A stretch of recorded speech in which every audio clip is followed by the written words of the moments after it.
Good morning, good afternoon, good evening, everybody joining from all over the world. Welcome to our second Live Sound panel webinar hosted by Robb Allan. My name is Chris Lambrecht. I'm the co-host for today.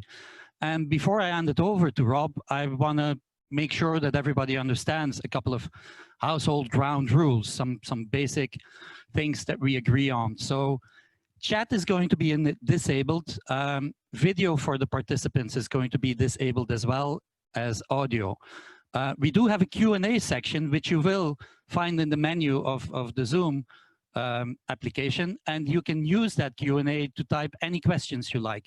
We will address those questions, hopefully all of them. If we don't have time to address them, all of them, we will try to address them individually afterwards and post them somewhere on social media, etc. So also welcome to the people out there on YouTube. We're doing this live on YouTube and we're doing this live on Facebook as well. And that all being said, I'm going to hand it over to Mr. Robb Allan, who is going to host this amazing lineup of front of house engineers for today. So over to you, Robb. Yeah, Chris, you could stop sharing. Thank you. Good evening or good morning or good afternoon or wherever you are in the world. I'm so pleased to have this group of people with me kind of virtually today. What are the chances of these 5 people not being on tour at the same time in any other crazy situation?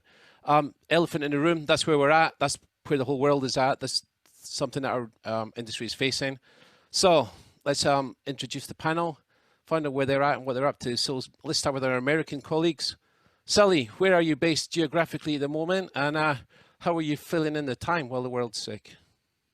I'm currently in Los Angeles. It's early in the morning. Good morning, everybody. Hanging in there, waiting to get back to work.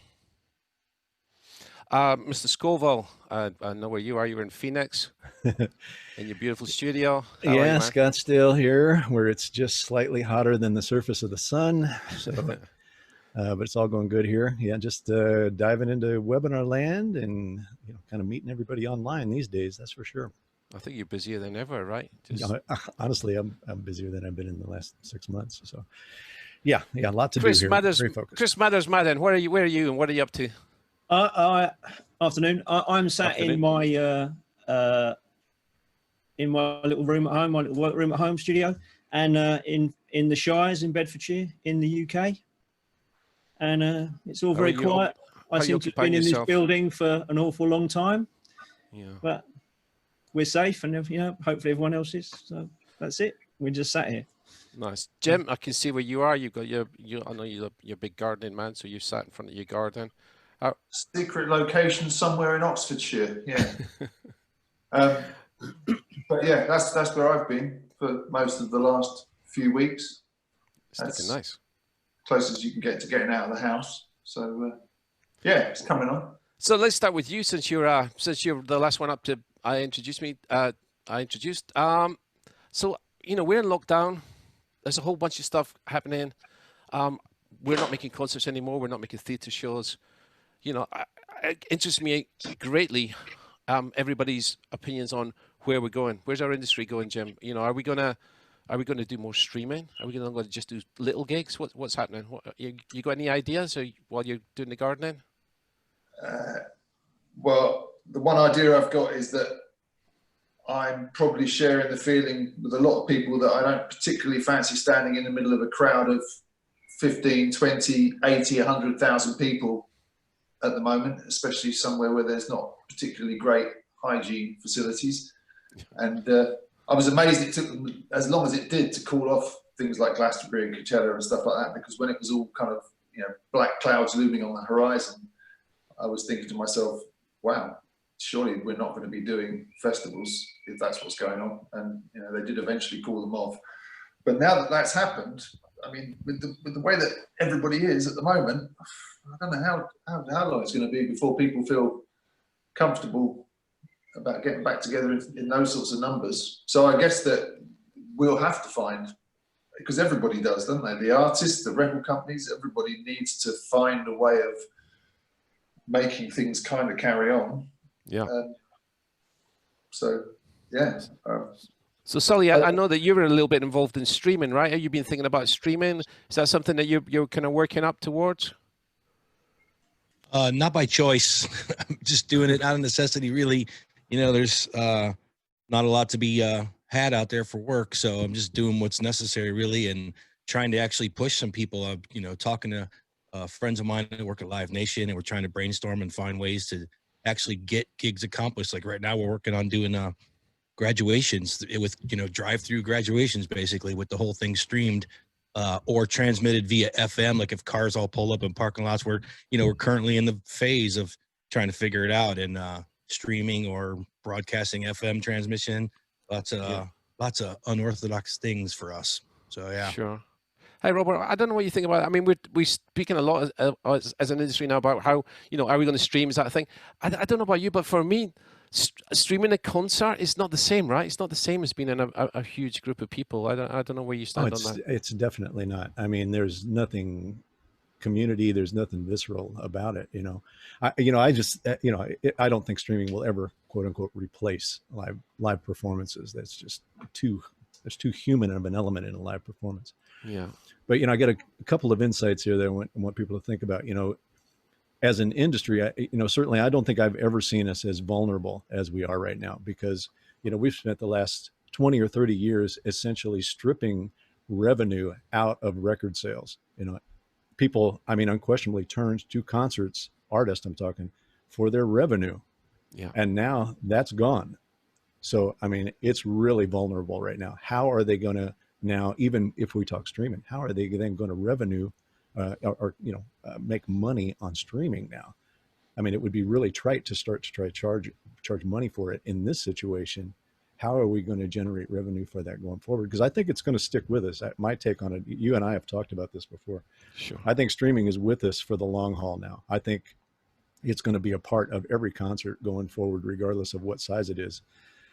And they're going to try to monetize it at some point, you know, and you know, that's going to be put on our shoulders. It's not like they're going to bring in a streaming team to the tour. Yeah. If anything, it's going to get more streamlined in terms of personnel, and we're going to be on the hook to do it.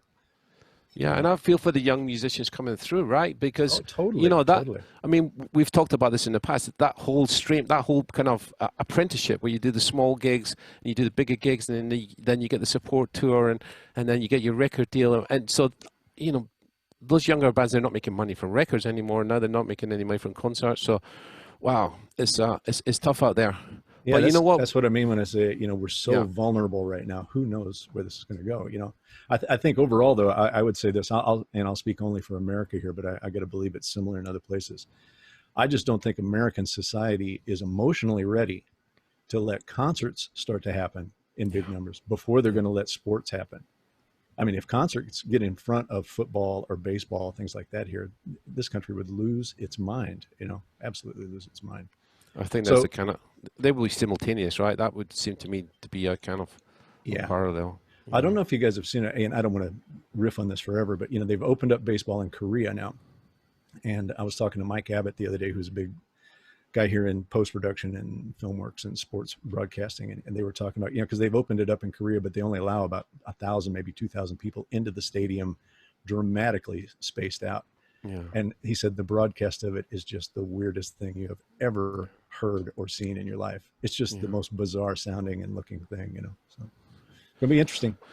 Yeah, man. So listen, you know, interesting as this is, and we could probably talk about this for the whole hour and a half that we've got, but I don't think that that's where we want to go. It's like, you know, you can only watch so much of the news and read so much of the newspapers, and then you need to get on with the rest of your life. And I think I would like to move on, and I would like to talk, I'd like the most of this conversation to be about the work that we've done, and hopefully the work that we're going to go back to when this whole thing turns around and we start to be able to, you know, make concerts again and have that beautiful thing, which is a group of people in a room enjoying something together.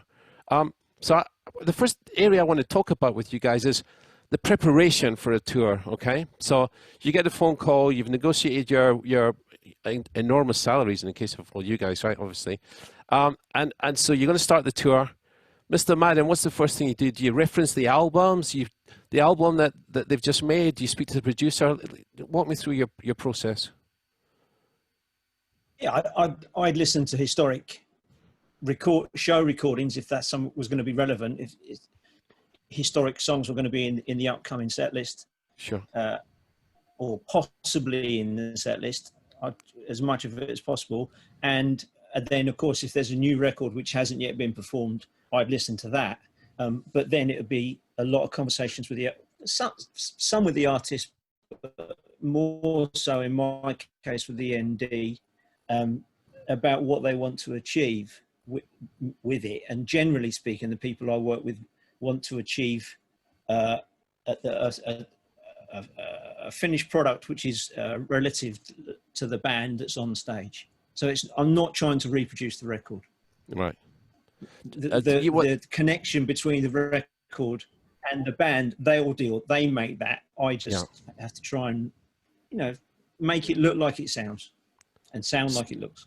So Jim, I know that you spend a lot of time, well, tell me if I'm right, but I believe that you spend a lot of time thinking about the way that the records are being produced, thinking about the sounds that are on the record, the vocal effects, whether the vocals are, distorted stuff. What's the process? I mean, do you speak to Radiohead's producer? Do you speak to the artist? How do you begin to build a show file? Well, first of all, I mean, if it's a new band, get hold of the whole back catalogue and listen through it all. I think that never hurts, because apart from anything else, you need to learn the music. You need to know the songs. So even if you're not copying the sounds, you still need to familiarise yourself with the actual structure of the songs. But yeah, I think, on the basis that they've been in the studio for a year or more recording these songs and have come up with, I know what it's like to sit in a studio and agonise over how you should place the vocal or what effects you should put on it, whatever. I don't see any point in me sitting there with another completely blank canvas and re-guessing all of those things. So for me, it's like it's just shortcuts. It's hints at which way to go with, how you're going to approach a song. If you don't, you're not trying to completely copy what's happened on the record. Half the time you wouldn't be able to anyway, and half the time the band are going to play it differently. Radiohead in particular, will play, Ed will be playing keyboard parts on his guitar when they play it live, because they don't do anything to track, so they've somehow got to sort of recreate sounds and atmospheres that were there,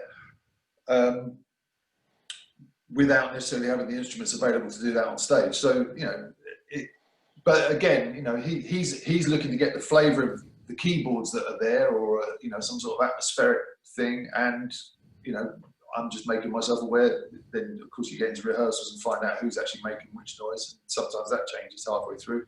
Sure. But yeah, definitely reference the record. Don't be slavish to it, but use it to point you in general directions. And then mainly with the band, really. Most of the bands that I work with, the band are their MDs. I did Florence and the Machine, and they had an MD, Alex Lee, absolutely brilliant, and it was fantastic working with him. Yeah, no, made my job much easier, because he could come back to me and say, "How's it going?" And I could say, "The bottom end's a disaster. I've got 3 different things playing bass."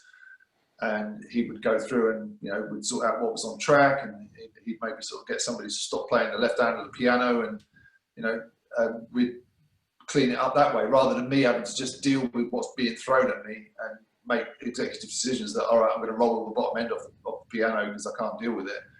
I could work with him, and he'd actually just go and rearrange the parts, which was a bit of an eye-opener for me, because it's not often that I get to work with an MD, and not often that I get to work that way. So that was quite good fun. So managing the artist's expectations is something that's very interesting for me. So part of that, Mr. Scovill, is knowing the possibilities of a live show compared to a studio recording, right? Yeah, I mean, honestly, I think I work for one of the best guys that's ever dealt with that. Certainly in my career and working with Petty, because the thing you had to kind of dig in and learn with him is just to get some instincts for his music, what made it tick. Because when you went out, I mean, the vast majority of the songs were not going to be done to the arrangement on the record in any way, shape, or form. So you kind of had to get connected with him and the band and kind of understand what makes them tick and what makes their music tick to be able to showcase it properly live. That was that was probably the biggest early challenge once I got into that camp, for sure. I mean, we kind of got together pretty quickly on it. I mean, I'll give you I've told this story before, and I'll make it short here, but my first week of rehearsals with them, and they recruited me into the job. I wasn't necessarily looking to get that gig, but our first week we were rehearsing, I don't know, 5, 6, 7 hours a day for a week. That first week we didn't play one Tom Petty song, not one. It was all just them getting reacquainted, playing their influences, all kinds of stuff. And if you were smart enough to pay attention, you kind of understood what was happening there. They were kind of learning each other's moves, and they were expecting you to learn them as well. So it was a really interesting experience there. Wow, so that's amazing. So they were doing covers or whatever. They were just kind of feeling each other out. And I mean, at some point you just realized, hey, this isn't rehearsal. This is just their clubhouse. This is just the treehouse. They're coming over here to get away from their wives and smoke dope. I mean, it had nothing to do with rehearsal, Yeah. Yeah. I mean, yeah, that's extraordinary. Chris Madden, you work with some big pop artists. I guess it's a slightly different thing, working with a big pop artist, working with Tom Petty. There's stuff like backing tracks to deal with. There's stuff like dancing, moving. How do you build all that into your show file? I think there's a bit of a skill involved in getting, when there's an awful lot of input in pop world type stuff, when there's a lot of tracks coming at you and there's a band on stage as well. That takes a lot of sitting and fiddling and making executive decisions like Jim was saying. And also, like you were saying, interacting with the MD and saying, like Jim said, that I'm struggling with this, or this isn't quite happening, and I tend to get a lot of that. Less so artist input. I mean, if I look at Pink, for instance, there was so much going on for her because she was doing dance rehearsal, aerial stuff, putting the band together, maybe finishing off the record as well. All of this was happening at the same time while we were in production.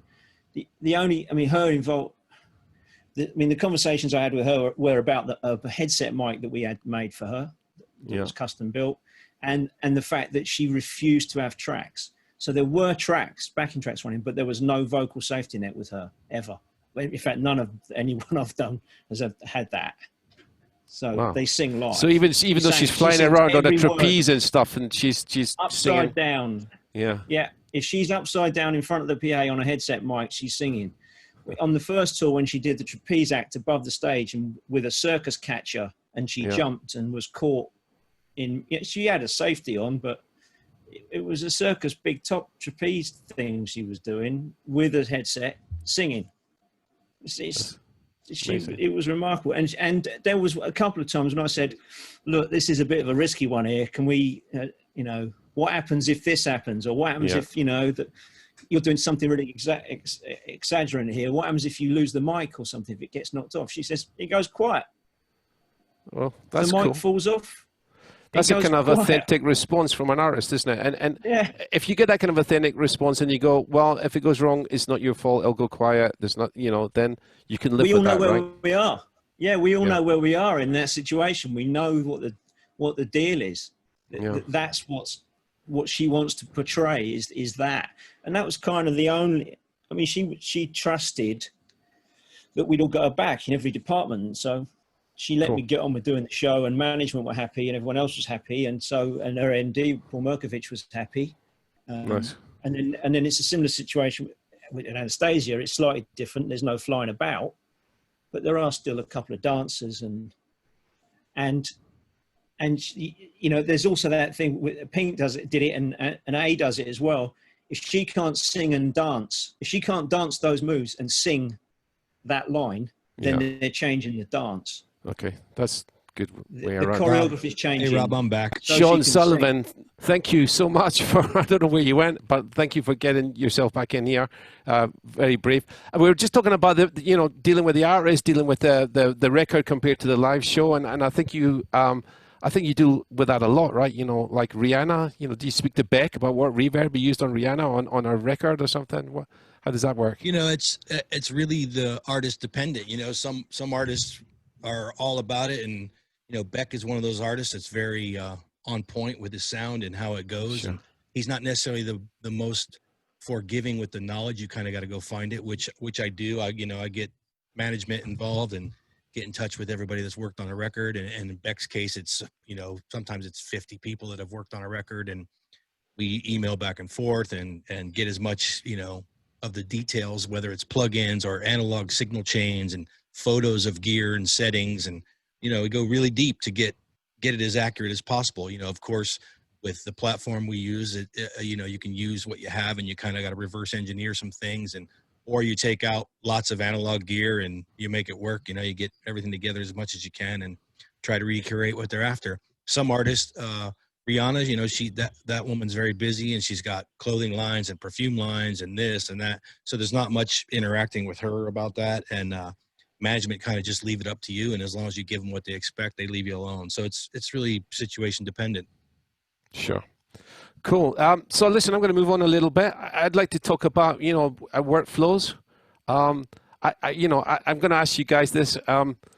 Mic choices. I know there's few people out there listening to this conversation, and I'm pretty sure they're going to be interested in your mic choices. I think the biggest areas, it seems to me the biggest areas that certainly I pay attention to when I'm doing a show is miking up the drum kit and miking up the vocals, right? So Jim Warren, let's speak to you first, mate. Give us a couple of insights into your drum miking technique. Maybe even a couple of, if you want, mention a couple of names of microphones you use. Interesting. I've actually, start with the Radiohead thing. Quite often, sort of smallish kit sounds. Yeah. And from sort of the second, third album onwards, there's been a lot of stuff that's been generally pretty lo-fi, and so I kind of at that point started. Well, I've actually done some work in a studio, and I've mic'd up a drum kit. We were going for a sort of Beatlesy kind of sound, and I mic'd up a drum kit with one mic, and I actually thought it sounded amazing. So because Phil is quite a quiet drummer, I ended up just putting the mic right in the middle of the drum kit and just cranking it through a compressor and crutch mic, you call that, right? Crutch mic, right in there between the legs at the front of the drum kit. It depends. I've used it in different places with different people, different drummers. Depends how they play and how hard they play. But ever since I've done that, I've always used one of those mics on every drummer I've ever mic'd up, to a greater or a lesser extent. But to me, it just kind of joins everything up. It makes or disjoints it as well if you needed to, right? You can yeah, but more than anything else, and I've done it with people where I've been working with people putting shows together, and I've said to them, try this and just put a mic in there and just stick it in the mix, and they all just go, wow, it's amazing. It suddenly sounds like you're sitting next to the drummer, and you get all that life and excitement out of all the bits that you don't get from close miking drums, basically. Yeah. All the resonances coming off the shells and all sorts of other stuff. I've used all sorts of mics for doing that. I recently used that Aston Starlight mic, the one that's got a laser on it, so that you can point it right at the great fun about that is that you can turn the laser on and point it right at the drum tech's crotch as he's sitting there. And terrifying. Not entirely sure whether that's completely necessary in terms of alignment, but it's got it. But I started off using little lav mics and things, even like omnidirectional lav mics, and just kind of stick them on a bit of gaffer tape on top of the kick drum. Yeah. But sometimes it's cheaper the mic the better, right? You can just stick in some really crappy kind of little domestic mic and get some interesting results. I've done that in the studio more than. I don't think I trust that on a stage. It's one of those things where it's more about whether the thing's going to last it through to the end of the gig more than anything else. Yeah, if you hit it by mistake. But I use an M88 in the kick drum quite a lot. Again, if I want to go for a sort of small punchy kick drum, and if I want to go for a big heavy kick drum, I use a Beta 52, which I always find is like one of the most straightforward kick drum mics. It's got all the right shapes in it already. Yeah. Vocal mic wise, I once, on the Crowded House tour that I was doing, I once got a box full of vocal microphones, pretty much every manufacturer that I could think of and every recommendation that I'd had. And I started off with a 58, and I set up the gain, and I set up a monitor, a wedge, and I went through this whole box of microphones. I must have tried out 25 different vocal mics, and every time going back to a 58 in between, just to kind of have a constant reference. Pretty much all of them sounded like 58s. It's amazing that how everybody tries to make their own 58s. Like, I don't know why you do that. You know, everybody knows that 58, you can kick it down the stairs and still use it, and they cost $70. So, you know, why would you try and steal that market? But yeah, they all sounded like 58s, except one, the Audio-Technica AT5400 sounded absolutely amazing. Open, rich, warm, detailed, you know, everything that you'd love a vocal microphone to be, and I loved it. And the monitor guy hated it, pretty much for all of those reasons. You know, yeah. He wanted something that was really kind of mid-rangey and tight. But I persevered, and we did use it in the end for that. And I have used it in the, you know, for other bits and pieces in the past. But yeah, it's always one of those ones that it's kind of fine if they're on ears and stuff like that. But if you've got wedges around the monitor going, it gets a bit jumpy when there's something that's a bit more open. But yeah, that was a very good, natural sounding microphone. So sure. Let's move on to Sean Sully, because you were gone for a little while, so I'm picking on you a bit more. Overheads, are they overheads? You use them to kind of have an overall sound of the drum kit, air in the drum kit, or do you use them to make the cymbals louder? I typically go for a kit sound with the overheads.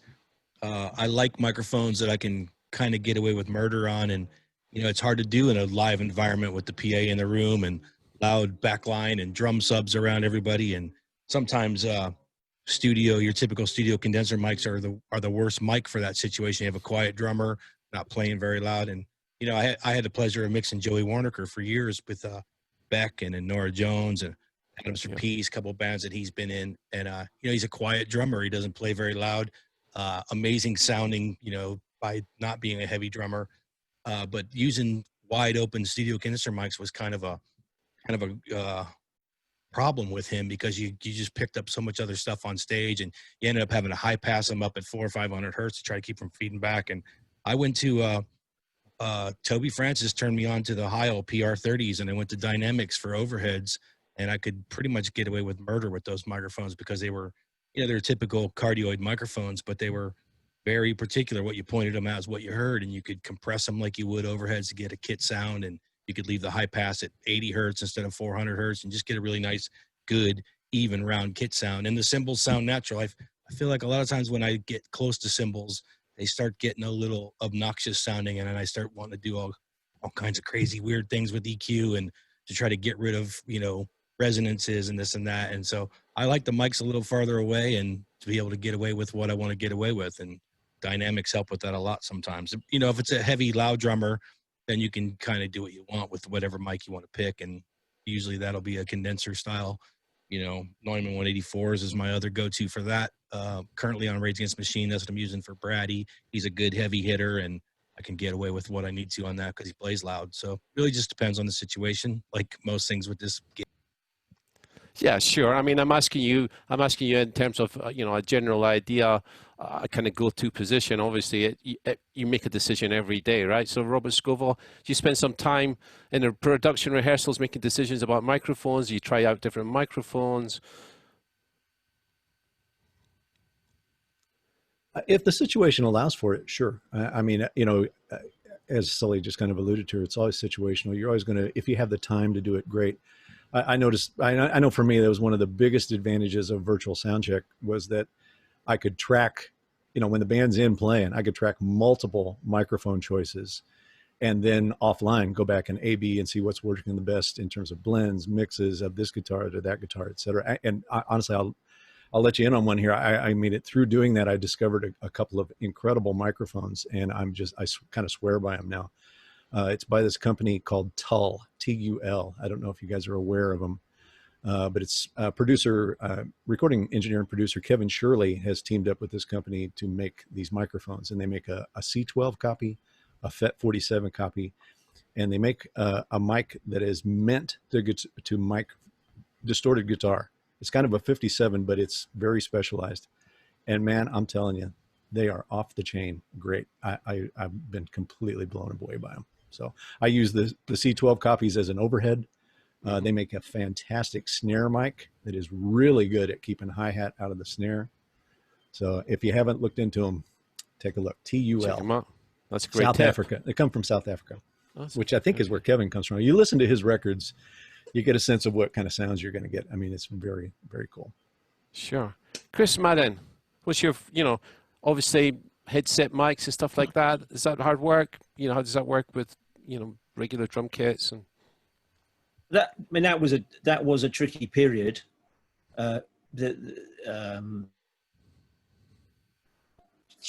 had to have headset mics. It had to fit only on one ear, and there wasn't something suitable at that time. And myself and Horst Hartmann, the monitor engineer at that time, he has a very good relationship with Sennheiser, and so do I. And Sennheiser custom built us a microphone that actually I've got one here.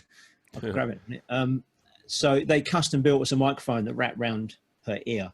Later on, it turned into an in-ear single. It had a pair of single driver in-ear monitors, and the mic clipped on a boom, so that when she wasn't using it, we could just take it off.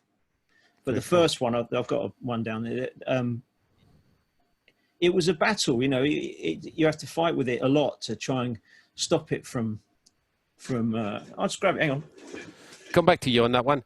So Jim Warren, we're gonna, we're talking about some microphones. What about laying out your desk, man? Like Radiohead, 120 channels or something. How do you organize all of your faders to get to them as quickly as you need to? And actually, I might just share the screen so you can actually see the desk. Why not? So that I can see the desk. So that everybody else out there in the world can see the desk. It sounds like it's just the four of us having a chat, five of us having a chat, but actually there's other people. So there's a desk. I thought you were going to turn up with my show file on it. No, that's a massive attack show file. But anyway, carry on. So inputs versus layouts. Talk to me about that.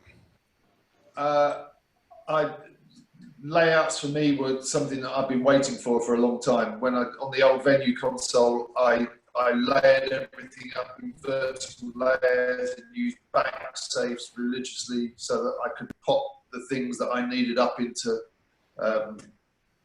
for every song. Now I can do it with the snapshot and a layout. With that many channels, I mean, there's stuff that that gets used in one song. There's quite a lot of things that only get used in one song. So having them sat up on the desk all the time, is obviously just a waste of space. But that one song might only be played once every 10 shows. So let me just explain to the people outside what's going on here. So traditionally on a desk, you would have inputs. You would go through your channels, layer after layer of inputs. And on the S6L, we have these things called layouts, and they can be any of inputs and outputs in any order that you want. And actually, the first one is dynamic. And if I change songs here, this is me changing songs. The layout itself will change with each snapshot. So that gives you a lot of possibilities. I think Jim, you use even use snapshots and layouts for like your line check, right? Yeah. When we line check in a particular order, because obviously when you've got that many channels to get through and you've got a 20-minute, 25-minute festival changeover, you need to be a SWAT team with the backline guys on going through everything and making sure it all gets checked.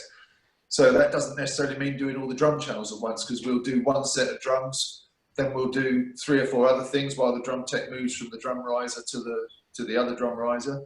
And so we're constantly doing that. It's, the guys do multiple instruments, and so over the time of during rehearsals and stuff, we make a conscious effort to actually choreograph the line check so that we can get it as slick as possible. And I did a layout for it in the first place because it was a nightmare finding my way around the desk and doing everything. But then I realised that instead of having to write a list of what's next in the line check, I could actually edit my layout. Yeah. And I just sat there going, from left to right and calling out what we needed. And every time we made a decision that I've never got time to get from there to there, or we're always hanging around for 2 minutes for this guy to get those pedals going before, so we could squeeze something else in there. And it's great. It made a huge difference. And So you mainly live in layout number. You live in layout 1, right? You live in the dynamic layout. That's where you spend most of your working life. Yeah, and I'm only flipping out of there if I need to get to something. Obviously, even with the dynamic layout, you still can't have everything you want on the top layer all the time. You know, if you need to nip in and make an adjustment to the drum balance or something like that, you won't necessarily have all the drums on the top surface. Double tap the VCA and bring them up from here. That's a drum VCA. So my layouts basically all have. I still use the output section because it hasn't got a dedicated screen above it for for users' inputs. It still makes sense to use it in that kind of venue style where you're using the output faders as VCAs because they are the shortcuts into your instrument groups, as well as giving you the overall control at your fingertips. And sure. It's always vocals to the right, instruments to the left. And I'd also try and VCAs in the middle. Yeah. When I put the instruments together on the left-hand side, I would try and keep them again with Radiohead, Arcade Fire, bands like that. They all play different. They all play the same instrument at different times, sort of thing. So there's no longer a sort of personal, it's not somebody's keyboard, it's just a keyboard. But I would actually try and keep it so that the instruments being played by a certain person were always in the same zone, just so that there was sort of some, I'd know pretty quickly where to drop my finger if I needed to get to something, because whatever that person's playing is always sort of at the end of the first bank of 8 or whatever. Right. Hey, Sully, what about you? Sully, what about you? Do you live in layout 1, or do you have some more fixed layouts? I think you have some more fixed layouts typically in your show, right? Yeah, my number 1 layout, which is attached to snapshots, is always whatever I need per song. But just below that, like my snapshot 2 is my drums and all drum buses and drum effects and anything associated with the drums. So like drums, VCAs, and fixed returns, that kind of thing.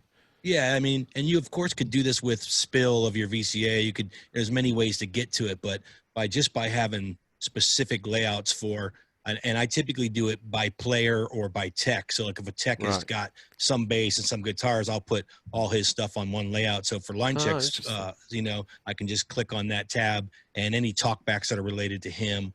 When we go through them, like Jim's saying, you kind of orchestrate a line check so you can get it done efficiently. And by laying out specific players or specific techs, you can get just to the stuff you need that guy's going to check.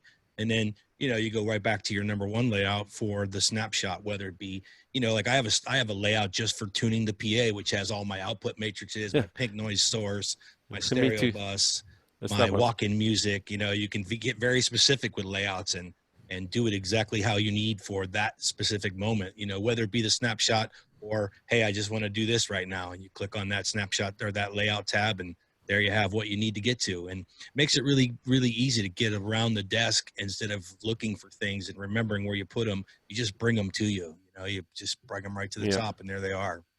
That's right. Robert Scovill, I remember you and me sitting in Daly City, I don't know how long ago, that was 10 years. And that was one of the things that we talked about, wasn't it, when we were designing the workflow, was how do we get to a parameter as quickly as possible with as few touches as possible, right? Yeah. And tell me how you lay out your shows. Well, it's actually a combination of everything you just heard here. Certainly one of the things, I discovered and started doing very early on in S6L was creating line check layouts, which, during a line check is a kind of an abnormal piece of time anyway. On the tours I was on, the monitor engineer would check a lot of different things. So he would check some of the vocals, he would check a keyboard over here, etc. So I just started building layouts depending on who I was going to be line checking with at any time. So I had a monitor guy line check, we check the spare, a lot of inputs that need to get checked that you're not going to see during the show, have those in that layout. Same thing with the drum guy, the keyboard guy, whatever, so they all had dedicated layouts for line check. And it was amazing how much faster that was and how often you never, ever forgot something by doing that. Yeah. I remember even on a big old analog desk when it was all laid out, that kind of running around and trying to get to the right channel and then putting your hand up the strip to get. Yeah. Yeah. And the other ones I do, which are similar to what Sully's doing there, is I'll make layouts that really allow me to address gain structure very easily if I want to do it. So like on my drum layout, I have every drum input and every piece of the path in the layout, meaning all the aux masters, all the aux returns, anything that's in that, including the left-right master, including the matrix that it's going to go out. So I can, if I turn on an input, I can see what level it is all the way through output on that one layout. You know, do the same thing on guitars, same thing on keyboards, same thing on vocals. So when you're in virtual soundcheck, I mean, it's really, really easy to see the impacts of gain changes anywhere on those layouts, you know. Now, do I use those during the show? No, not really. No. You know, during the show, I'm always spilling to get around based off of that number one layout. Layout number one. Yeah, that's where I live too. I always have my master fader as the last fader on the right, whatever layout I'm in, even if it's kind of same a way. line check. Yeah. That's just too easy to do. I mean, it's so liberating, you know. Yeah. There's that whole thing about trusting the way that you've programmed the desk to know that the desk will bring to you the things that you need at the time you need them, right? That's I guess the most important part for me of programming a show in advance, so that my focus is on the music and listening to the music. Yeah, so I have the basis of all of those. Sorry, I'll just finish with this. No, I have the basis of all of those things built into my template. Like all of that is built into my show file template, and then I can just edit or adjust it as needed for the given gig, you know. Yeah, Sorry, nice. So I was just going to take it from there. Really, layouts, we touched on it actually. Snapshots. Chris Madden, snapshots, are you one a song guy? You have more than one a song? Any of your acts, do you have LTC, or are you firing snapshots off to code? Yes, and yes. So yes, I have a one like master snapshot, if you like, which so it will recall the basic any, you know, if there was a layout change, which it's not something I do a lot of, but reverb changes, effects changes, any of that stuff that globally for the song that appears, and then I'll have timecode running. Some of those are recalled via timecode, not all of them. Normally, like the top of the show is, because no one tells me it's happening. They just go and assume I'm right. So normally the top of the show is fired by timecode, and then I'll have snapshots within a song. So the parent and child thing on it, that was the dream come true for me. So I mean, I have some songs that within that there's the master, and then there's 35 children or 60, you know, lots and lots of little snapshots in between. And they're just doing one or two little things, right? They'll do little things. They'll turn a delay on or off, or they'll turn effects. Or she always talks here, so I turn the reverbs and stuff. The band are still playing, but the turn stopped talking, or it has started talking. Lots of little things that might happen within a song constantly. And I only hand those things, and that's the same with all my snapshots. I'm very disciplined about how I implement them. So I start off with nearly everything snapshot recall saved, nearly everything, and then I'll bring in these faders. The computer can have them now, and I'll just bring one element of one channel in at a time, very gently, very gently. But it starts off with I will put the delay times in and any reverb if changes in a master snapshot with all of the other input channel parameters recall saved, and then I'll bring them in gently one at a time. Just so if it goes wrong, I've done one thing and I can undo it, and you know. Right. And so again, they would be things that they'd be happening in production rehearsals, and then it even happens if we're out doing a summer festival run and we load in at 7 o'clock in the morning. Sometimes if we're headlining something, and then I'll be my desk will be sat there all day. I'll be sat there a lot of the day with a pair of headphones on while other bands are doing their thing and whatever's going on. And I'll just be fiddling and programming stuff in virtual soundcheck with timecode running, because I've recorded that as well. And sure. I think every single person in this conversation is obsessive about sitting there with headphones and fiddling with their mix. Well, you have to. I think you have to. You just have to commit to it to that degree. You have to get in there and just and work and just keep honing it and getting into the detail of it. Yeah. So Jim, talk me through your show. Obviously I know your Radiohead show very well because I covered that for you. So I know. Talk to me about Radiohead. Talk to me about all of those snapshots, all of those songs, the crazy amount of back catalogue that might appear, and how you deal with it. Well, firstly, try and get them to play every song once in rehearsals before we start out on tour. Yeah. Because usually I haven't got, there's usually enough changed from the last time we toured, both in terms of instrumentation or, you know, ways that they're approaching songs or whatever. So yeah, the first thing is just to get a snapshot together for every song and at least kind of get a ballpark idea, get it recorded, of course, so that I could go back over it and tweak it and perfect it. But yeah, we're talking 80 upwards songs. So I actually love snapshots because when I first started using them, it surprised me that as long as, basically, computers are very good at remembering things, generally better than human beings, certainly better than me. So the first few times I had snapshot hiccups, I would realize that it wasn't something that the desk had suddenly gone crazy and written all those faders to the bottom or whatever. It was actually, I remembered the moment where I'd stored all the faders at the bottom over that particular snapshot while I was, you know, putting together my set list or whatever.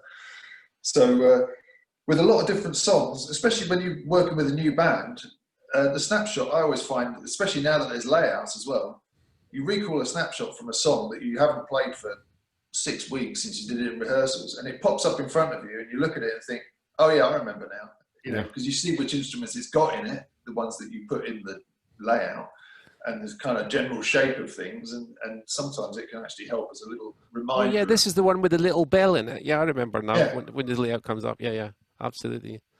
So, but yeah, I'm definitely a snapshot per song and multiple snapshots. I mean, there's quite a few Radiohead songs that are like 4 songs joined together. Yeah. And they don't play them the same length every time, right? So you're having to actually sometimes the middle section can be 12 bars or 14 bars or 18 bars depending on the mood. So you're having to kind of manually dial that in, right? There's no click track, there's no LTC. No. So yeah, that's manually done. And the thing is that I actually got to the point, I can't remember when it was, but I remember thinking it was a similar thing to sort of sending MIDI program changes back in the days when I was using an analog desk and I was doing my effects units changing, you know, programs with a MIDI program change, and then ended up with a digital mixer sub-mixing my effects back into the desk because I'd run out of channels anyway. And I had people sort of saying to me, oh, you don't want to mess with that MIDI stuff, you know, that's going to backfire on you. And I was thinking, it means that I don't spend the first minute of every song tapping away at SPX 90s and things, trying to get them back to, you know, the setting that I want. Yeah. And I found it as actually like, you know, I push one button, boom, everything gets set, and then you're actually mixing rather than scrabbling around, pushing buttons and dealing with technology.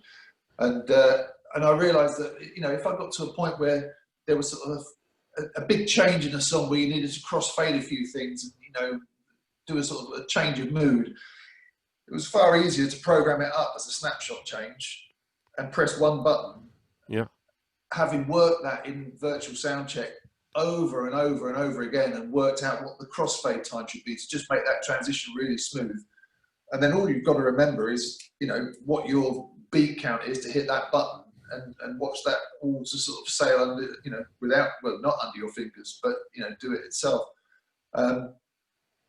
And that, you know, the more confident you get with them, the more creative you can be. And the more time the more you realize that if you program those well, it's far easier to do that than to remember 7 different fader moves that all have to happen in the right order at the right time and a little send of a delay going off or something like that.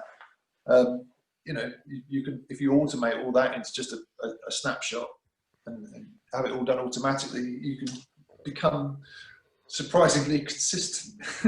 and you can, and you're involved in the music, right? You're not involved in the technology, and I think that's for me. I mean, maybe I'm speaking out of turn, but for me, a really important thing is to be listening to the music and not be lost in the technology. And if you're lost in the technology, you can't be listening to the music, right? And at the end of the day, there's this magical thing happening on the stage, and our job, everybody on this panel's job, is to translate that music, that magical thing that's happening on the stage to the audience and make sure that they appreciate it and they can hear it in the way that the artist would like it to be done, right? Yeah, I guess you could see it as you focus and you condense all your technology time into the time when it's not mattering so much, when you can have a chorus on repeat.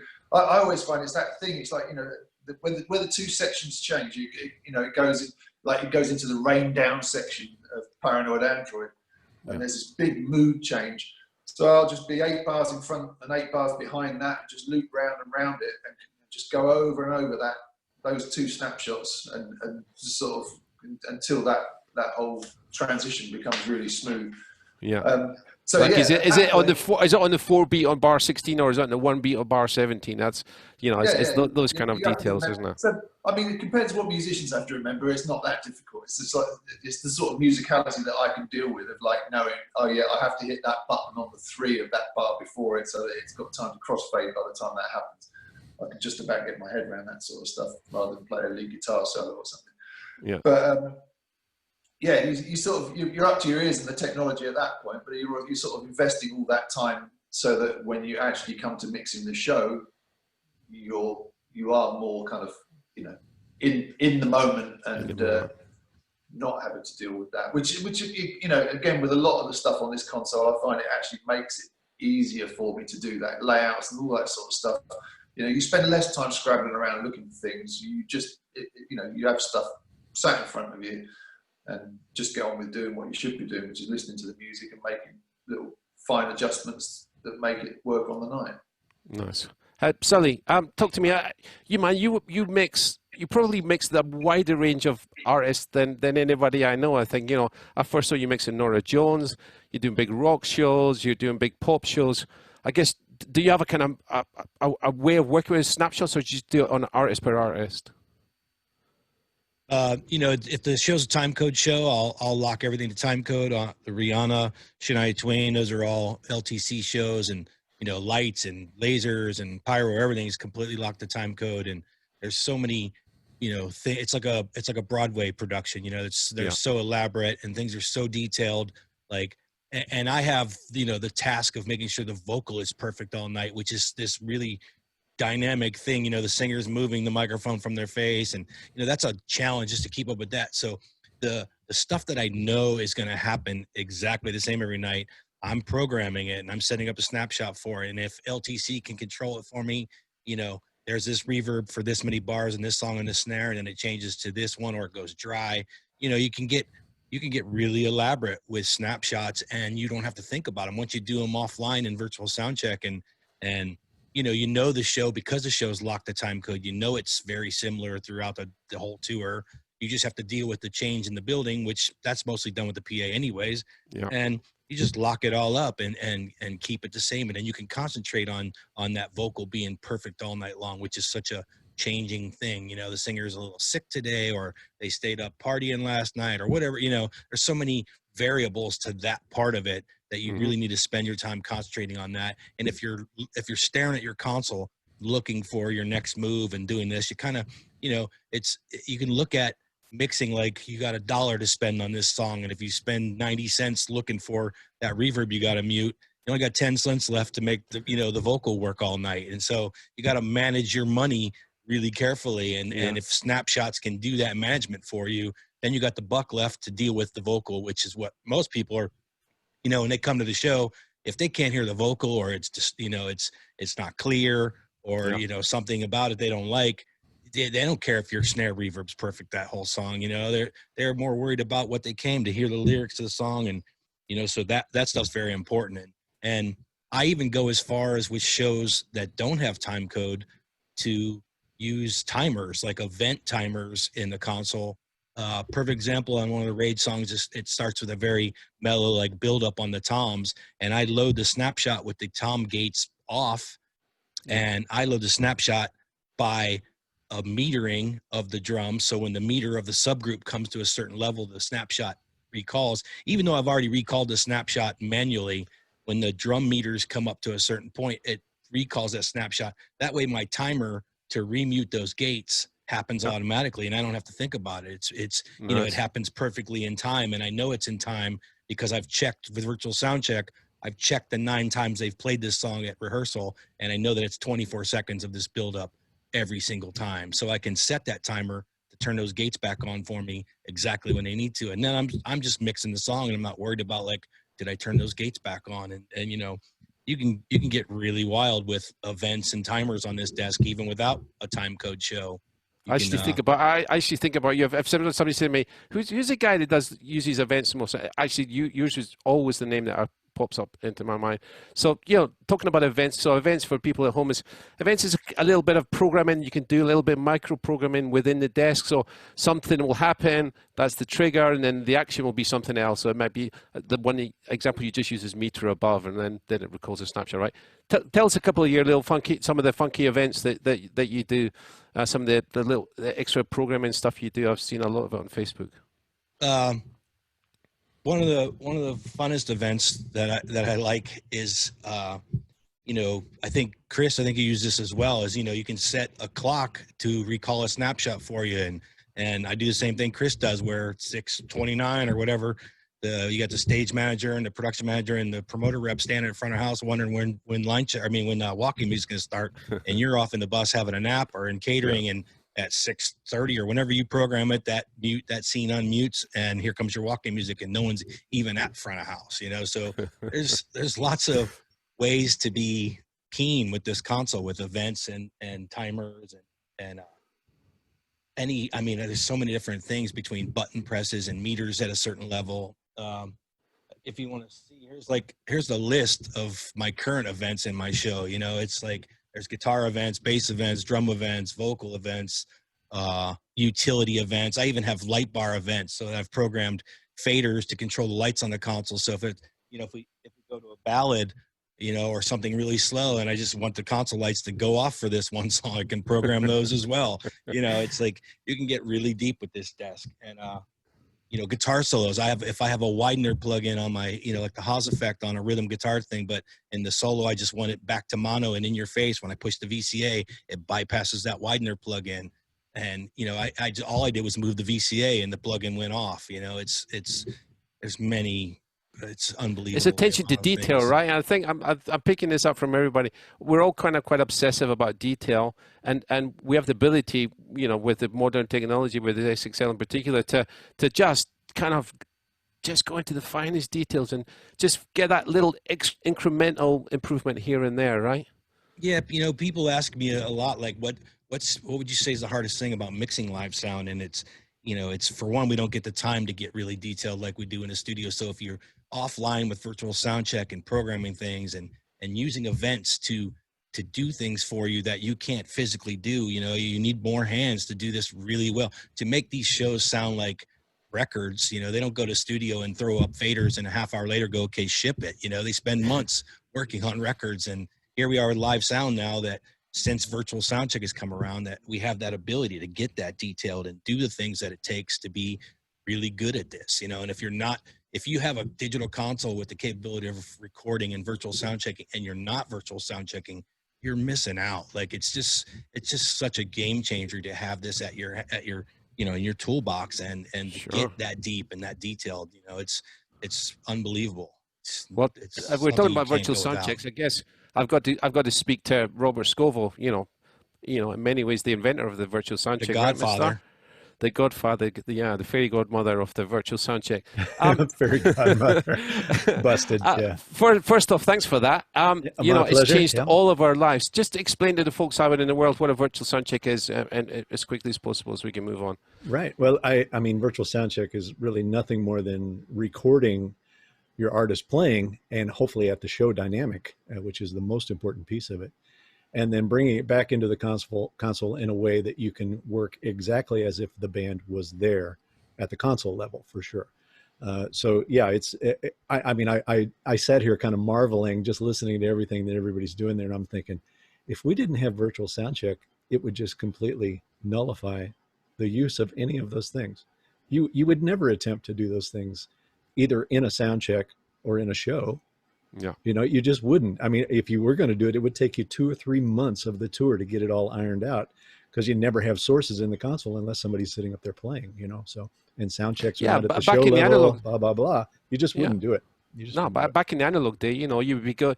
You start a tour, you go, we're only 2 or 3 shows into it. It's settling down. It's not quite right. That's not acceptable now. It has to be perfect from the get-go, right? Yeah. And I was really sympathizing with Jim saying, all I need is the band to play the song at least once, and then I'm good to go. I went through that with Petty that first week. I mean, you know, that first week at Petty is what drove me to invent virtual Soundcheck. Yeah. Because I knew, okay, I'm the new guy. We're going to get to the first show, and I might have never heard or mixed a single Tom Petty song if we carry on like this, you know? I mean, I'm going to have the band's manager and his wife standing right behind me at the first downbeat and never have mixed a single Tom Petty shot. So, you know, it was like, I got to find a way to get this. If they play it once, I got to capture it and be able to work on it. So yeah, that's what drove it. But have a ball of the audio community. Thanks for coming up with that, and my pleasure. Tom Petty for jamming and not playing the songs. That helped us all. Right, Chris Madden, go on. Tell me, how do you virtual soundcheck? Tell us some virtual soundcheck stories. Do you work with the artist? You have the artist sit down with a desk while you're doing your virtual soundcheck, listening to your mixes. Sometimes they've come out. They've come and have a listen, or their mum sometimes. Yeah. Or other member of the family, but management a lot of the time will come out. Mainly with me, it's the musical director, because generally always there's a musical director involved. Sometimes the band come and have a listen, just for their own interest of how it's working dynamically and what they're doing, what their input is, what effect it's having. I love it. I love it. You know, and I mean, you don't look it, but you're old enough to have come from the analog world. Oh, thanks, mate. I mean, I spent a lot of time sat in studio, sat in behind analog consoles, and then later on some digital consoles, and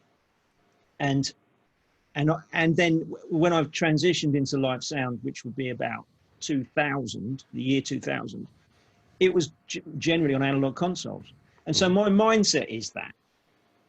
I mean, the way I look at consoles is based on that progression from an analog console.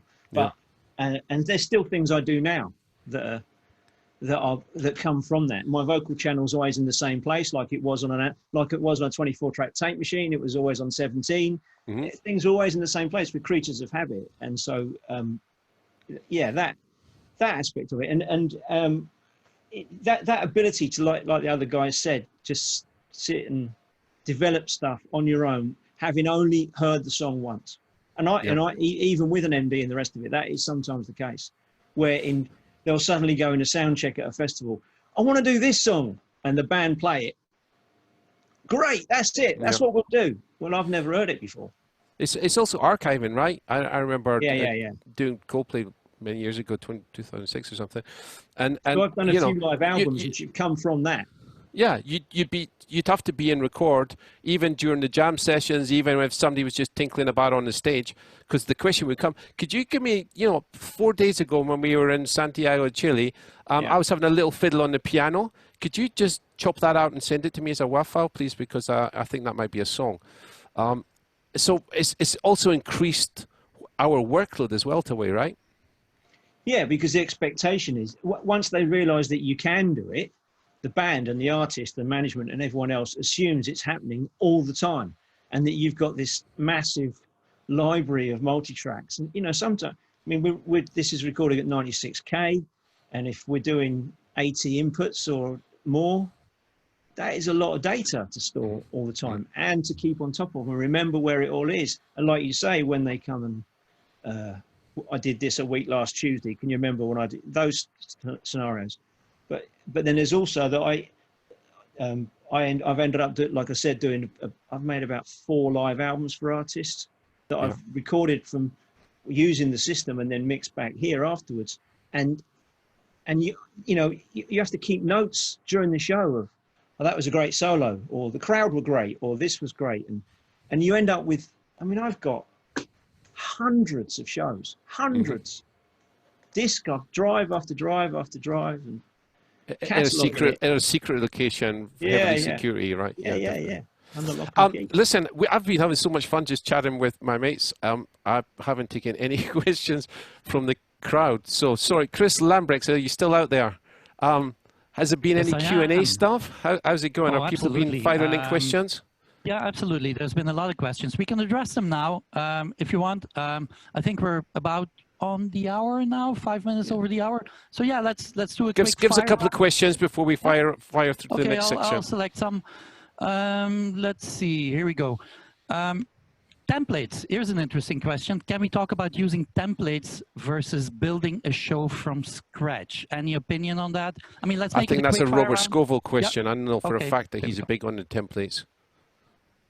Yeah, I've been using them for a long time now. And I mean, I'll certainly answer it here, but I will just preface it by saying, if you want to see this in play, whoever asked that question, I encourage you to come to the lab on Monday, next Monday, because I'm going to use a template to build a 192 input show in that lab. And you'll see how fast you can do it. My prediction is I'll be able to have that show ready to go online and put people on stage in about 15 minutes. Okay, so I encourage you to do that. So that said, that's the moral of the story. If you want to work quickly, and you know, as kind of Chris alluded to, we're creatures of habit, and you know, there are things that we know work. There are things that we would not generally do, and to me, it's just insanity to work in a digital world where you're going to start from zero every time and then rebuild the same paths, put the same processing in place, blah blah blah blah. Every time you do it, it's just crazy to do it. Why not have it? Why not have it pre-built? Doesn't mean you have to use it, but have it accessible so that you can spend time working on music and mixes as opposed to building your show file. You know, that really, with few exceptions, should not take very long for music shows, you know. Nice. Any other questions out there, Chris? Oh yeah, let's do a couple more. I will have to be selective, but here's another one. Do you, relating to the first part of the session, do you ever use, or do you ever end up using the same exact microphone that was used for the album recording on a live show? Jim Warren. Oh, I wasn't expecting that one. I don't know. Randomly threw it at you. Sorry, fella. No. Fair enough. Madden, have you got more than a one-word answer to that one? I like it though, Jim. Very good. I don't think you can. I don't think that can. It's not transferable. Fly really. I don't think you can do that. The nature of my background in studios, I can't think of very many microphones that I use there that would work on the live stage environment that I tend to occupy. It's just, yeah, it doesn't tend to work for me. So I wouldn't do that. I tend to go with my own mic choices from the start, which could be one of a few, but they would be more suited to the live environment and not necessarily. I mean, some mics do work in both. You see in both places. You see 414s in both places. You see AKG 451s in both places. Some chirp stuff you see in both places. That kind of thing. There are stuff that cross over, but I wouldn't say let's use the mic they used to record this in the studio. You know, is it the same bloke hitting it or the same bloke blowing it? It's, you know, person blowing it, you know, whatever. I'll give you so the what you're saying, Chris, is no. You know, I was going to say, I'll give you the opposite of that, where, you know, in the Petty camp, after they discovered, because I kept Virtual Soundcheck hidden for many years from them, but after they kind of discovered it and we started doing it on tour, we went the other direction, right? After they started listening to those recordings, they started thinking, you know, let's do that in our rehearsal space for our records, right? They turned it around and started using that Virtual Soundcheck model to record their records. And then all of a sudden, whenever we would go on tour, with the exception of the vocal mics, we were using the same mics on tour that we had used to make the record. So it kind of came at it from the other direction there, you know. Wow. Very cool. Chris, give us another one, and then we're going to move on. Okay, one more. Let's see. Let's pick this one. What do you typically look for during a line check? Who hasn't spoken up? Sully, what do you typically look for in a line check? You just want it to be there, right? Yeah, I mean, you know, you got your headphones on or your near fields, whatever you're using, and you're listening for buzzes, crackles, pops, you know, making sure that the line works, and you're looking at your meters to hopefully get what you expect to see. Drum techs or backline techs always play a little different, so you kind of have to learn how they hit or how they play and know what the levels are. You know, your keyboard lines, you're hoping they use a patch that's very similar to what your keyboard player uses all night, and you know, you just really want to see is the level what you expect? Is the input sound one-legged or not? You know, is it crackling or popping? You know, just make sure everything works the way you expect and move on as quickly as possible. Yeah, I mean, it depends on the time that you have as well. Actually, Chris and I did a show in South Africa, FIFA World Cup kickoff event. And I remember it was the Black Eyed Peas going into Shakira, and there was something like 30 seconds between the two bands. And the line check was this: it was somebody putting in the multi-core. They go bang! It was an XL3, and all the lights went on the inputs. And I went, "Give me the vocal." Shakira's vocal was 1 2 1 2. Okay, you're on. Go. Poof! It was live to 1 billion people. And the line check was the multi-core going clunk. Oh, yeah, that's when I went grey. Very last question, Rob, and then it's actually one for you, and then we'll just hand it over back to you. Okay. Some very guy who was really watching really well saw you change layouts on the iPad, and he was wondering how are you using the iPad to change layouts? Okay. Ooh, one for me. Nice. Go, man. That one's right up your alley. That's right up my Strasser, as they say. don't mess this up, Rob. Pressure on, fellas. So basically, that iPad is just an extension of the function switches, which are this part of the desk over here. The function switches, they're just a parallel. And actually, what I have programmed on here is snapshots. And I'm just recalling a snapshot. And the snapshot, if you can see here, recalls the layout. So the iPad recalls the snapshot recalls the layout, even down to the line check ones, right? Here's my line check layouts. Yeah, it's just it's a really beautiful thing that we've had in the last little while. I saw Robert Scovill's got one stood over his desk.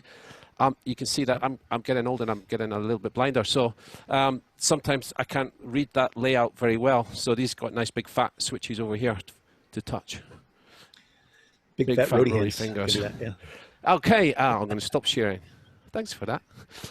Okay, we're going to move on. We're running out of time. I'm just enjoying this so much. I hope you guys out there in the world are. PA, we're going to dive quickly into PA management. Preferred system, working with the system tech. I'm doing this, going to kind of speed up a little bit. And do you try to always have the same system tech? I'm going to go to Jim Warren first for that one, because I know a little bit about his story. Yes, and yes. Okay. L-Acoustics, I've had a long relationship with, and most recently, obviously, the K1 system. I used VDOS a long time ago. I remember when I first went to see it, just thinking, absolutely crazy, no way it could work. And then I watched the show using it and was blown away by it. But I still hadn't really, basically when I went and did my first gig on it, it was, I still didn't really know what to expect. And I was very, very pleasantly surprised. Yeah. And at that point, because obviously the L-Acoustics stuff they were the first people to really do the sort of trainings and have certified engineers and all that sort of stuff, and I got recommended a guy called Florent Bernard, who had been working with it for a long time, and worked with him for years, and he still, I think, he's an artist in terms of putting an audio system together. He's now number 2 at L-Acoustics as well, right? He now actually works. Yeah, he's a very smart guy, and he's got a very good ear. And I've realised now that the things that he was doing was you're cheating the physics. When you're trying to put an arena show on, arenas are way less than ideal in almost 99% of circumstances. And now that I've sort of learned a little bit more about how to approach putting speakers into places like that and make it sound vaguely comprehensible, I realised that he would cheat the corners sometimes, on the basis that, all right, there's going to be 30 people in each top corner that maybe don't get the pristine sound that we're trying to get to everybody. Yep. But to try and get it to them, you would compromise the sound for every other person in the room. You're putting too many speakers up into the roof, you're hitting all those walls at the side. So it's just a case of weighing up those, pros and cons all the time. There's obviously a huge technical job involved as well, and I've just been really lucky. After I worked with him, I then worked with Sharif El Barbari, who's now also working at El Acoustics. And then from him went on to Marc-Olivier Germain. And I've done pretty much all the gigs I've done in over 20 years have been with those three guys. And they've just become your right-hand man. Apart from anything else, they know how you like your tea and all that sort of stuff. But when you're mixing an arena show, there's no way you're going to be able to walk out. You do it during the day, you go and listen to the venue. They all sound the same when they're empty. Pretty much, they all sound terrible. You do your best, you get it as close as you can, but really all the tuning happens when the place is full of people and when the humidity changes and all that sort of stuff. So you're reliant on them to be your roving ears and to make what's happening at the console happen as close as possible everywhere else. And the biggest compliment you can ever pay those guys, I usually use near-field speakers on my desk, and I will use them. Usually at the start of every arena show, I will have those on, just ticking over, just so that I've got a reference. Festival show is amazing, especially in a big windy festival show, just not having your mix being blown over into the beer tent and only hearing it once every, few minutes. And when it does sweep back past you thinking, oh my God, is that what's happening? So I'd rather, it's like flying an aeroplane. You just need to know that what you're doing is the same as what you always do. And you fly it straight and level, and then rely on the other guy to make sure that the wings are still on, and everybody's got their seatbelt fastened. Nice. And I did an interview years ago with the magazine. Me and Flo did it together, and they actually said to Flo, "What do you like about working with Jim?" And he said, "Oh, he doesn't freak out when we start, an arena show, and the first song, it's just everything's everywhere and it sounds crazy. He doesn't start changing everything." Because obviously I know what's coming out of the desk is what's always coming out of the desk. And it basically, we'd never really had that conversation, but he loved the fact that I wouldn't start ripping away at things, because that makes his job impossible. He's doing the same as me. He's listening to the sound that's coming out of the speakers and trying to make it sound how he knows it's supposed to sound. Yeah. And as long as he knows that what I'm putting into them is what's going into them every night, it gives him, something to work towards. So there's a lot of trust involved, you're sort of, you work up a relationship. And, you're a team, right? You're a team. That's the thing. Absolutely. Yeah, definitely. Hey, Sully, tell me, you walk me through yours. So, I'm guessing the system techs have got the flow in the system. They've done a ping. They've done a kind of basic time alignment stuff. They come and get you. Go, Sully, we're ready for you. Walk me through what you do next. Do you play Steely Dan, or what do you do? I quit using pre-recorded music a long time ago when we got virtual Soundcheck, because the what needs to sound good is my show, and these pre-recorded records are mixed within an inch of their life. Steely Dan, like if you put Steely Dan on, it doesn't sound good through the PA, then something's terribly wrong, So I was being ironic, right? I wasn't actually. Yeah, of course. But using my show and what I have that I'm expecting to sound good is the best case scenario for me, because then I can go guarantee when I walk around, I'll go up to the front fills and make sure those are good level in relationship to the subs, and the subs aren't hurting everybody that's really close to them. And, it's just a song, you put a section in loop that, you like it. It's the way it sounds in front of house, and then you move on. You mute the PA and you walk to the front fills. You do that, unmute it, listen, mute it, go to the next zone. This is the lower part of the side hang, and sit there, move around, sit in 4 or 5 chairs, and take a minute and a half, 2 minutes, whatever it takes with the tablet. I have a tablet that controls the console. I have a tablet that controls the PA. Sometimes we have one tablet that does the PA drive as well as the system controller, so you can get pretty deep if you have to. And you just make sure you get what you expect, and you have it as similar sounding to front of house in the rest of the room, because if it only sounds good at front of house and not the rest of the room, then you're not doing your job well, or your system engineer or the two of you are not doing it very good. So yeah, it's a good part of the day. Hopefully everybody's at lunch and they don't have to listen to the same verse or chorus that you're looping and boring everybody with, and you get it done. And it's hard to deal with, and carpenters and lighting guys and riggers, everybody's still got stuff to do. So, hopefully you get it close enough to lunch when everybody's gone, and you can go make some noise and put it up at show level. And like Jim said, the rooms are obnoxious, and you have to kind of expect that you'll get that little bit of tightness help you out when the field full of people, and the humidity goes, if it's dull and dark and it's going to get wetter later and colder, then you know, you just have to know how all those things are going to work and expect your system engineer to keep up with it once you get to that part of the evening, and, you know, make it sound the same everywhere or as close as you can. You know, that's your job. Average that's it out. Experience, right? That's experience. Yeah. That's just one of those things. You just do that a lot, and you begin to understand the difference between when an arena's empty and when it's full. Then and the change in temperature and humidity, you know, and most arenas, even though they have air handlers on, you know, there's quite a bit of difference in temperature from the floor. A lot of times we're on top of hockey ice, and the floor temperature is one thing, and the top of the thing is 10 degrees hotter.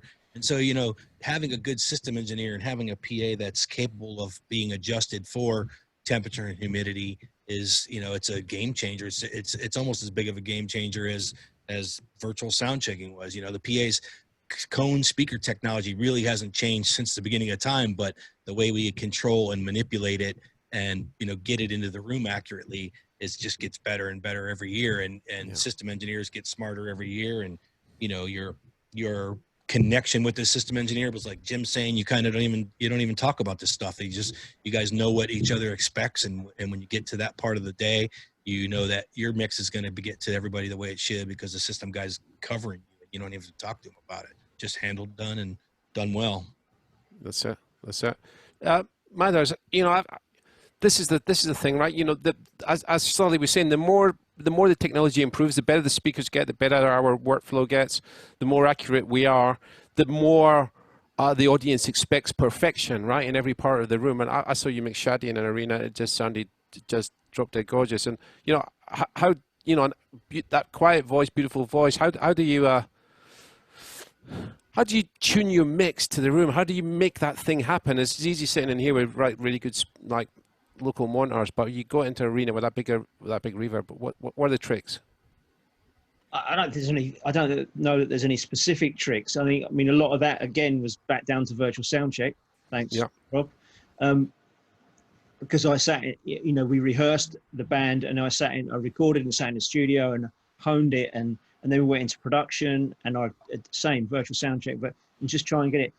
The other beauty of that show was that it wasn't very loud. No. So I wasn't fighting the room at all. I mean, it had an effect, but I wasn't battling with it in terms of it getting really active, because they do. You know, you walk in, I'm sure these guys are the same. You walk in and you look up at that roof and go, "Oh God, it's a tin corrugated roof. It's going to rattle." Like, again, it's experience. You look around, you go, "That's going to be the problem there." You know, it's got a big flat back glass wall. You know, at the back, there's only so much SPL you can put into certain rooms, right? So you fire too much energy in, and it'll bite you. I think it bites you up to a point, and until you overcome it. Like certain gigs just drive through that barrier and just get louder and louder and louder, and that's not really my thing. But that's one way that some people, I think, deal with it, but I can't deal with it like that. It's too uncomfortable. But go on. Yeah, no, carry on. But I think, like the other guy said, the relationship with your system engineer and the system, and trust and faith in both of those things. I'm also an L-acoustics fan. I've been a big fan of L-acoustics for a long time. I've had about 2 or 3 system guys that I've really got close to. One was Scott Sugden in the States, who works for L-acoustics in the States now. One was Ulf Urkel, who's a European L-acoustics trainer, and Dave Dixon was the other one, who's another good friend of mine and long-time great system engineer, and also mixes. He mixes Mark Knopfler. But we get all of us 4 guys, we get very good relationships. You have to trust each other. Like Jim said, there's that moment in the first song where all hell's breaking loose. If I start going crazy, changing things, now we don't know what's affecting a change. Is he fixing it or am I fixing it? We don't know what's dealing with it. So I have to hold my nerve, keep my output constant, maintain that thing like Jim said, and let them do their thing and do what they can. And normally if it's real crazy, within 30 seconds, that's settled down. And then I'll start getting questions. Do you like the bottom end like this? Is it better like that? Are you happy now? And it'll be a couple of songs, maybe, of small bits of conversation, and then they'll be off walking around, checking the rest of the room. Yeah, absolutely. You get the little look to go, "Are you okay? Because I'm going to go and have a look around." Yeah. You get that. Just give them the nod. Yeah. Yeah. Mr. Scovill, I know that you've done some interesting things recently. LCR. You tell us also the recent PA company, not PA company, PA manufacturer you've been working with. Yeah, so I've been on EAW Anya since about 2014. Is that right? 2013, 14. Yeah, I mean, it was a very different approach. I had come off of K1 with that and just got really excited about that technology and wanted to use it, and then really fell in love with it once I got it out there. So just within regard to the systems engineer, yeah, I mean, that relationship is so important. I mean, the whole thing's really resting on it, you know. But that said, I mean, in my situation, I'm really in touch and in tune with what's going on system tuning wise and system placement wise. I'm very involved in that. And if for no other reason that, you know, in that first 30 seconds, when things are going crazy or whatever, you know, I have a much better handle on whether that problem is in the PA or it's something I'm doing on the console. I can parse that information very quickly if I'm involved in the system tuning. So, you know, it requires some trust from the systems engineer on my part to let me be involved in it because I get very deeply involved in it. But the other part of it is I put that right back on them because I have to trust their hearing, their ability to listen, their understanding of the music, so that when they go in away and make an assessment, I know that it, you know, they're making the right assessment. You know, they're assessing the right thing.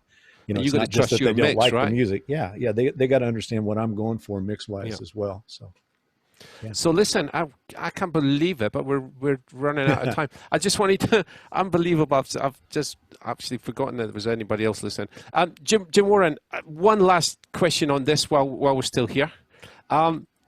Own gigs versus festivals, right? That's the thing. You've been touring for months. You got the same PA. You fly up every day. You got your mate next to you. He knows when to bring the cocktail and the last song or whatever. Gin and tonic, whatever it is you have. And then you're in a festival and there's somebody else's PA and the wind's blowing and it's howling. How do you change? What do you do? Do you take over the festival PA? Yes, you have to.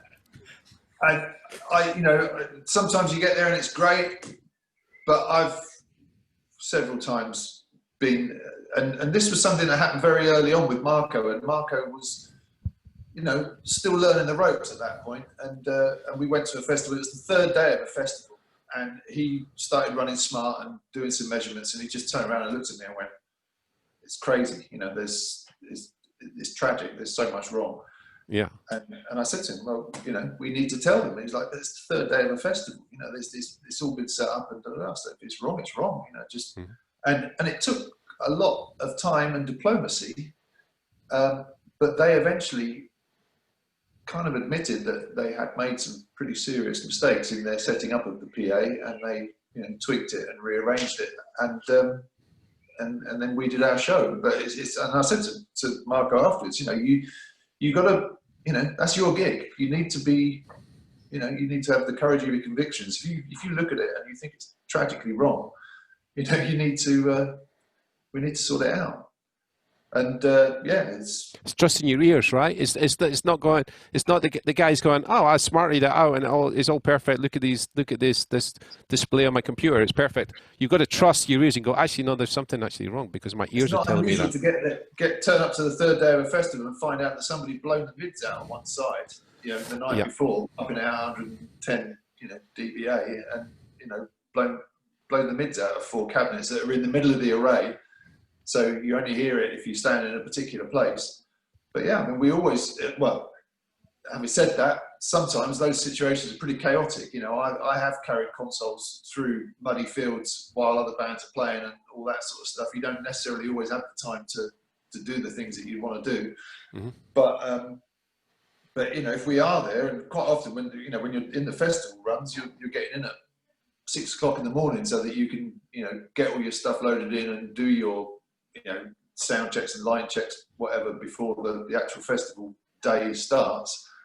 But yeah, you know, if we possibly can, we will walk the entire field, the whole viewing area. And if we haven't got much time, we'll split it between us, and he'll go forwards and I'll go backwards, and we'll meet up again in the middle and you know, do whatever the best tweaks we can to sort of get it closer to what we need it to be. But yeah, it's not unusual at all to turn up to sort of situations like that and find out that things have gone wrong, you know, for various reasons. And quite often the people that are in, you know, that are setting up those festival PAs have had a pretty stressful 3 days.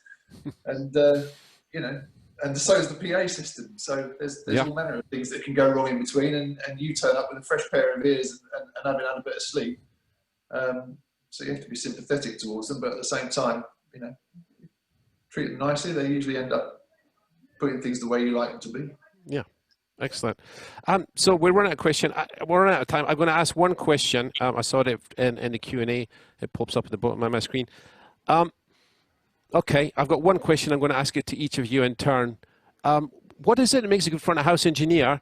Oops, that's my camera. And if you've got one, or you've got a little bit of advice for somebody who's starting out in their career, you know, what makes a good front of house engineer? And what's the best way to move forward in your career and progress? Chris Madden first.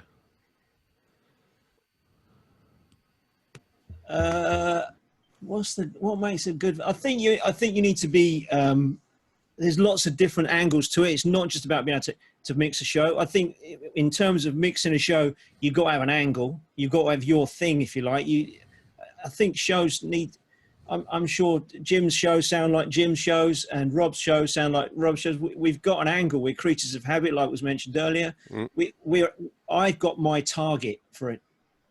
Whatever it is I'm doing, there's a target sound in my head, and I stick with that.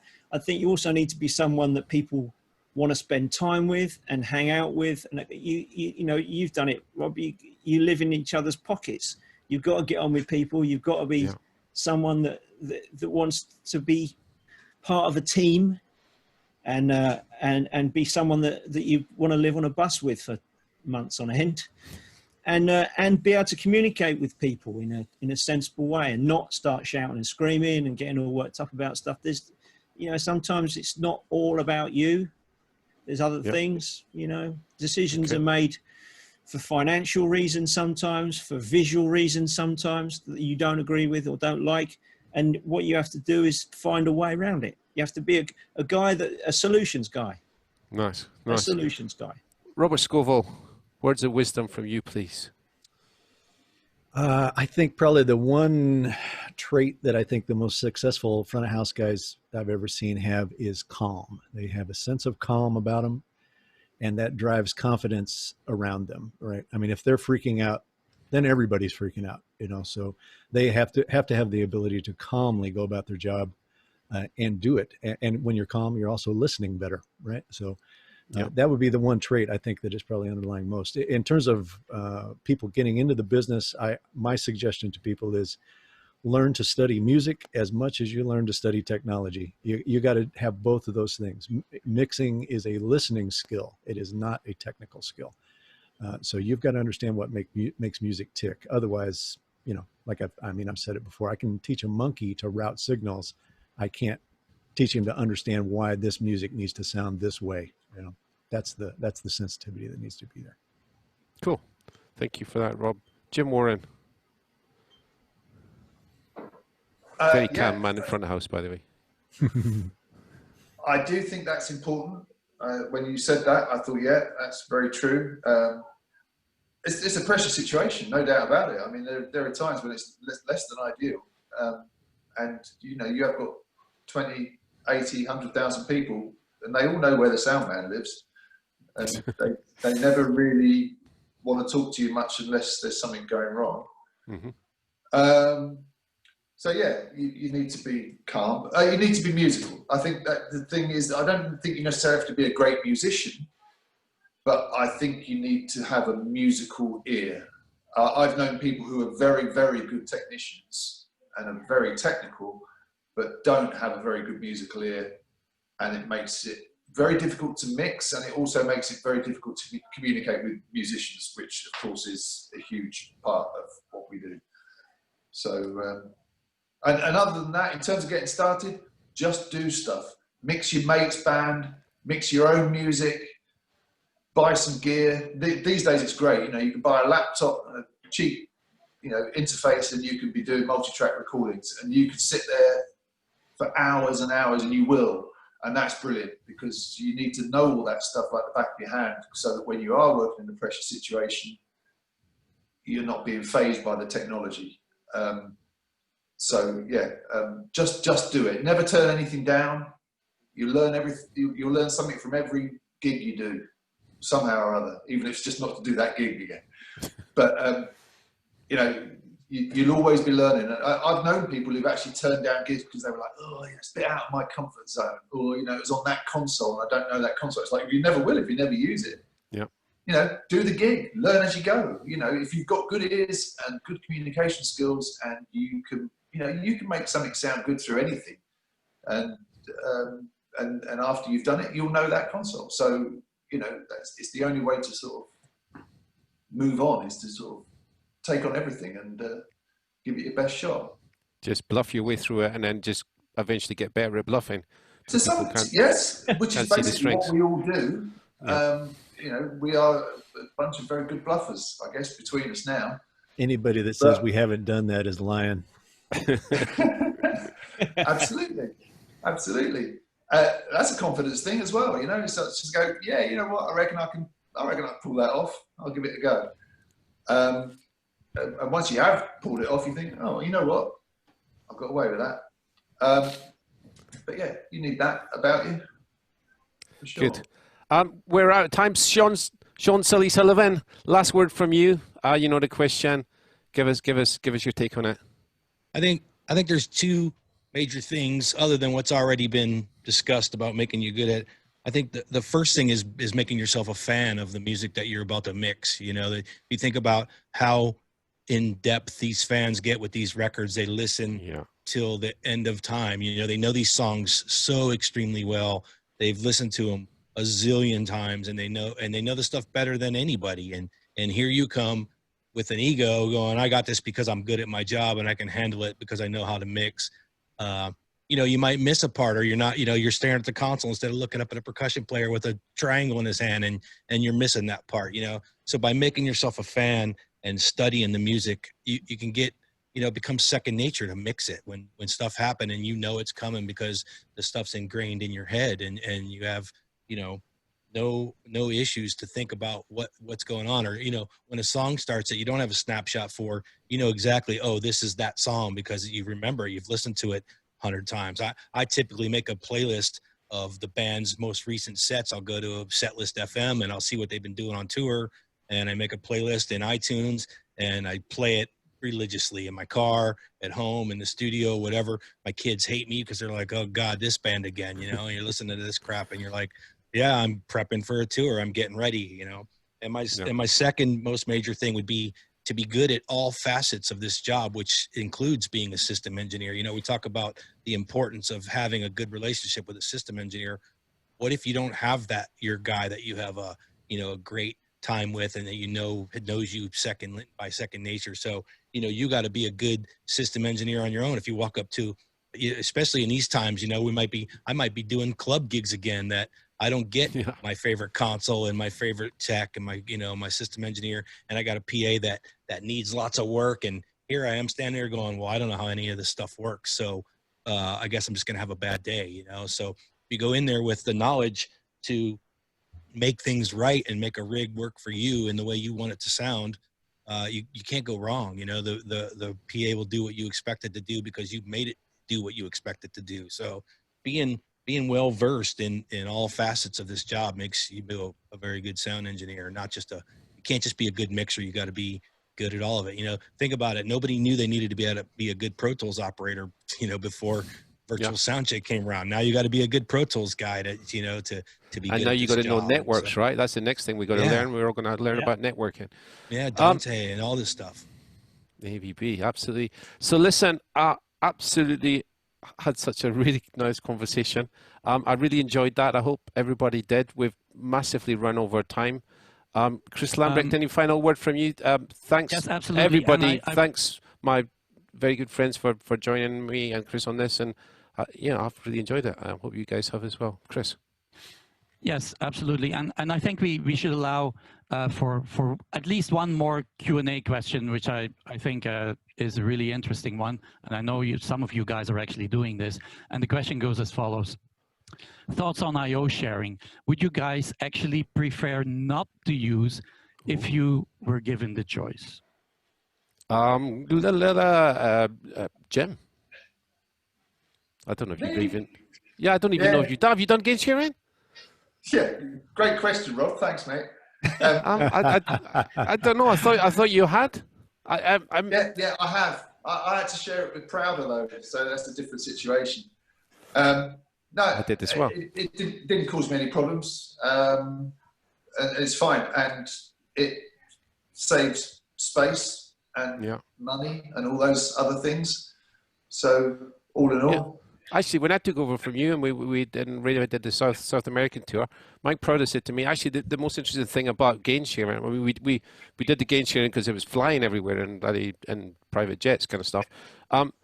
So it saved a few racks and it saved a lot of weight. And he said the interesting thing was when the first time he plugged it in and we were, we're doing a kind of digital gain sharing rather than a analog split to two systems. He said, oh, that's weird. The mic sounds better, the vocal mic sounds better. And then he kind of went, oh, that's because it's not going through a bit of analog kit before it hits the stage rack. And interesting thing about gain sharing for me is, and I've done it on the last 3 tours that I've done, is I think it improves the audio quality as well. What do you think, Robert Scovill? Is that true? I'm nodding yes. Yeah, I've been on input sharing and gain tracking since we released it. And yeah, I have to say, I think the sound quality is better. I think the control over the signal is way, way more stable. So would I do it? Of course I would. But I'll play the game here and say, I don't think there's too many systems out there that do it well other than S6L. I think S6L handles that better than any system out there today. Yeah, I certainly wouldn't do it on any other system on an S6L. But I wouldn't even think now about doing a tour without it, because it's the patch. It's so much easier. There's less kind of patch issues and stuff. Yeah. Sully, have you used that on any of your shows? I have. I kind of wished more monitor engineers used the S6L so we could do it. And I've done gigs where the execution racket per se that you want to call it is massive, with 2 stage racks for me and 2 stage racks for the monitor guy, and it's like that's a 1,000-pound box over at Monitor World that we got to fly around the world, like it's already been said. And it's only because they're using a different manufacturer, and I'm not going to force a monitor guy to use what I want them to use. But when you try to tell them the benefits of it, and the production manager, who's the production manager, knows that you could get rid of half of this crap. He's like, why aren't you on the same console that he's on so we can do this? And it's that's another part about being a good front of house guy. If all you care about is yourself, and good luck finding work. If you're keen to the fact that budgets are very important and you can help in that situation, then why not? The gain sharing there's nothing negative about it at all, so there's no reason not to do it. I'm with you. I can only see positives. I know why people are nervous, but because it's been done badly in the past, but now it's done very well. And once you've done it, you really don't want to go back to that point where you're spending hours on a line check because there's a cross patch between the 2 systems and stuff. It's a nightmare. All right. Final words then, maybe, Rob. First of all, I would like to thank, there's people, like any gig, there's people in backstage actually working on this, right? So big shout out to Jordan, Sarah, and Wim, who have taken care of doing all the technicalities in the background. Wim for streaming it to social, Jordan and Sarah for helping us set this up. And last but not least, Mr. James Baker, who's been really active in the Q&A as sort of our, monitor engineer, if you like, on stage, making sure that everybody gets everything covered in here. And he's been answering the Q&A offline. Apologies for not covering all your Q&A questions, but I think we can address this. That's also where Jordan and Sarah come in. They will send us this link to this list. We have recorded all of this, and hopefully we can address them in the future. So Rob, you can close it down. One last word for me. That was genius. I love that. It seems that I'm enjoying these sessions more and more. 2 weeks ago, we did one with some really great monitor engineers, and then it was great to work with my kind of front of house colleagues. And 2 weeks from now, I'm doing one with 2 theatre sound designers, Peter Halinski and Gareth Owen. These guys are just huge. They won Golden Globes and Oscars and all kinds of stuff. So I'm way out my depth. Somebody were talking about that earlier, right? So I'm going to go way out my depth and talk to 2 guys who design musical theatre shows in 2 weeks' time. So stand by. It'll be on a similar kind of time as today, 2 weeks from now. So look out for that one. Thank you, everybody, for listening to us for an hour and 44 minutes. Yeah, thanks, guys. See you. Thanks, guys. I look forward to sharing catering with you someday. So let's all get in the same thanks, room everybody, for point. coming by. Yeah.